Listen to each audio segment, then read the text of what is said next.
For me personally, I think talking about mental health makes a difference because it really lets people know that they're not alone. Like, life gets hard and sometimes we don't often control the situations or circumstances that we're in, but we can, however, choose what we decide to do about it. So, and the easiest way to start that journey is by talking about it.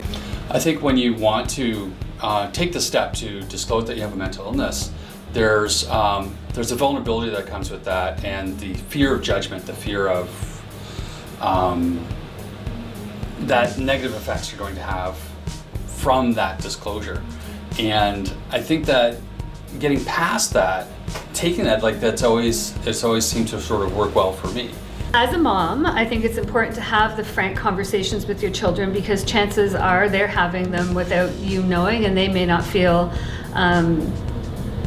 safe enough, or they may be scared to talk to you. And I think if you open that conversation, you connect at a different level with your kids, and sometimes they're friends who may not have those relationships at home.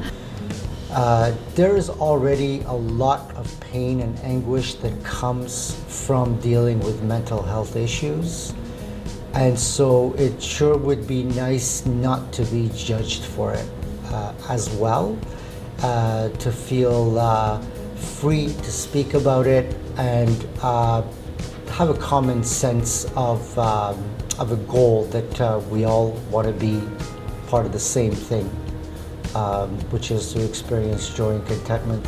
When I think about why it's important to talk about mental health, I kind of think about what happens in our minds when we don't. When we don't open up and talk about things that we're worrying about and that we're concerned about, those things in the echo chamber of our minds can then become scary and overwhelming and can actually begin to feel like they're unspeakable. So bravely reaching out and leaning in and trusting someone by sharing what's going on in your mind and in your heart, that gives you the power back. I think when you have problems, they're bumping inside your head like little monsters that are growing and growing. And once you get them out of your mouth, all of a sudden they become, it's like a perception check. They're not so big, they're not so scary. So I've been working at the Royal for 17 years, and my role is a peer specialist. I find sharing my story sometimes with clients is a real benefit for them, so if they don't relate, and seeing that there's hope. I think talking about mental health matters for a lot of reasons.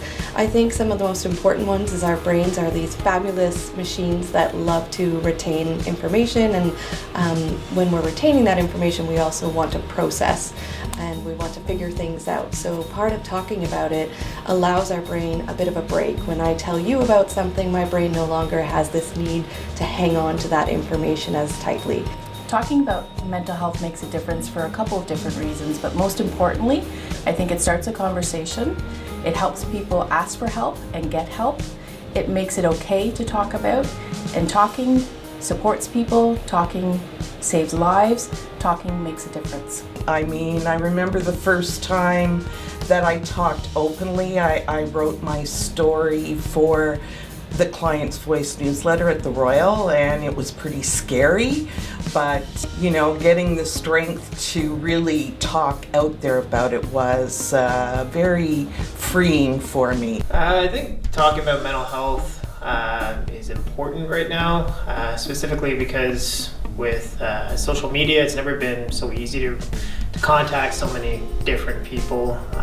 Everybody has such a wide network of friends and acquaintances. You know, you can find out what someone ate for lunch on the other side of the world, or you can find out who got married from your first year of university or in elementary school.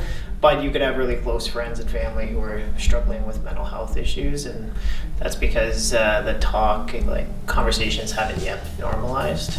So I think that, you know, by bringing those discussions to the forefront and, you know, normalizing those conversations with friends and family, it reminds us kind of what being human is all about and what connections are. There's been a lot of good progress in the last few years to try to bring down the stigma, to not make it an issue that we should keep quiet or secret, but you know, so there's been a lot of good advancement in that direction. but I don't think the work is over. You know, mental health, some people consider it the biggest challenge of the 21st century. We're getting a lot better at all sorts of other illnesses and physical ailments, but mental health continues to be an ongoing challenge. And I think as we continue to talk about it, it helps us to start to really think about individually what we can do ourselves to encourage and foster good mental health in our own personal lives. Sometimes we have the tendency to take care of our bodies, to take care of our teeth, to take care of all sorts of things, but we sometimes forget that our mind needs a bit of maintenance and a bit of care and a bit of nurturing. And so I think if we continue to talk about it, then perhaps it becomes more normal that we look at little things we can do every day to keep ourselves mentally healthy and live the good life where we're not too bogged down by stress or lower mood, and really try to live as best we can.